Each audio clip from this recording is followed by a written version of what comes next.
தம்பி தூங்குறதே இல்லையா தம்பி சில பேரு தூங்குறதே இல்லையா, என்ன பண்றது? வயிற்றுல இருக்குது.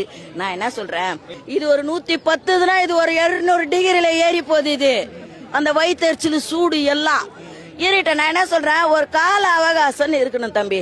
அதை கொடுத்துட்டு என்ன பண்றாங்க, அதுல ஏதாவது தப்பா பேசு, கேளு. யாரு உன்ன வாரான்னது ஒண்ணுமே இல்லாம நீ சும்மாவே வந்து நான் கழித்து விடுவேன், நான் காலை நீ நான் கர்ப்பிணியா நீ கழிச்சிட்டு போறதுக்க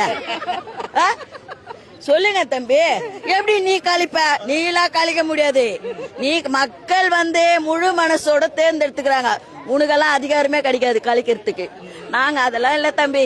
எங்க மேல நம்பி, எங்க தலைவரை நம்பி மக்க ஓட்டு போட்டு வர வச்சுட்டாங்க. அதை நாங்க தக்க வைக்க தவிர நாங்க அதை ஒரு காலம் மிஸ் பண்ண மாட்டோம். மேல மேலதான் போவோம். இவன் நான் கழிச்சிடுறேன், நாங்க போ கழிச்சுக்க எத்தனை ஆஸ்பத்திரி இருக்குது, உன் யார்